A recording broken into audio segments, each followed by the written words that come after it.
আপনি ভিজে গেছেন কিভাবে? বাইরে তো বৃষ্টিও হচ্ছে না। না, ওই যে তোমাদের বাসায় ঢুকতেছিলাম তো, উপর থেকে কেউ মনে হয় না দেখে পানি ফেলে দিচ্ছে। ছাদ ধুইতেছে তো, ওখান থেকে মনে হয় কেউ পানি ফেলছে। So sorry sir. স্যার ভেজা শরীর নিয়ে তো আপনি পড়াতে পারবেন না, আপনার তো ঠান্ডা লেগে যাবে। কোনো অসুবিধা নেই, আমি আম্মু আব্বুকে বুঝিয়ে দেবো, আপনি আজকে চলে যান। না না, ইটস ওকে, আমি পড়াতে পারবো, নো প্রবলেম। তুমি জাস্ট আমাকে একটা টাওয়াল দাও তাহলেই হবে। আসো। স্যার আপনি আজকে সন্ধ্যায় আসলেন কেন? কি সুন্দর একটা সিরিজ দেখতেছিলাম। আমার সামনে এক্সাম তো, তাই পড়ার চাপটা একটু বেশি। এখন থেকে যখন টাইম পাবো তখন এসে পড়া যাবো। স্যার শুনুন না, যে সিরিজটা দেখতেছিলাম ওখানে নায়িকাটা এত টাউট স্যার, ডাবল টাইমিং করে, আবার বয়ফ্রেন্ডের কাছে ধরাও এই ম্যাথটা ঠিক আছে, হায়ার ম্যাথে হোমওয়ার্কটা বের করো। স্যার হোমওয়ার্ক তো করি নাই। শুনেন না, ওই সিরিজের দুইটা নায়ক, একটা নায়কের ক্যাট সাইড এত হট স্যার, আমি না জাস্ট তাকাই। What is this sir? Sir আপনি একটা মেয়ের গায়ে হাত তুললেন? তুমি আমার স্টুডেন্ট, শিক্ষকের কাছে ছেলে মেয়ে কোনো ম্যাটার করে না।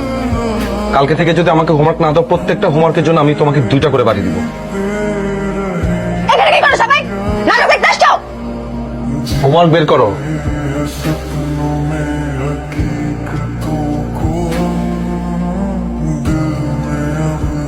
গতকাল হায়ার ম্যাথের হোমওয়ার্ক আর আজকে ফিজিক্সের হোমওয়ার্ক, 2টা মিলে একসাথে আমাকে আগামীকাল সাবমিট করবা।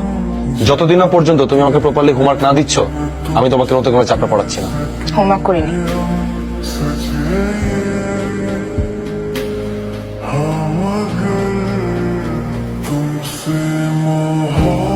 নুরি, আই এম সরি।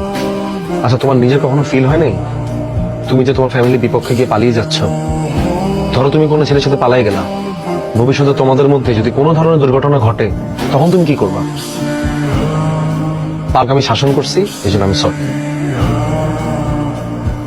স্যার আপনি কখন আমাকে সুন্দর করে বুঝায় বলেন না, সবসময় শুধু ঝাড়ি দিয়ে কথা বলছেন। আচ্ছা, আমি তোমার সাথে খারাপ ব্যবহার করছি, এটার জন্য আমি সরি। বাট আমি শুরু থেকে খুব টেনশনে ছিলাম, কারণ তোমার ফ্যামিলি মেম্বাররা তোমার সম্পর্কে আমাকে যেভাবে বলছে। কি বলছে? বলছে তুমি নাকি অল্পতেই প্রেমে পড়ে যাও। আল্লাহ স্যার, আপনি আমার বাসার কারো কথায় কান দেন না তো।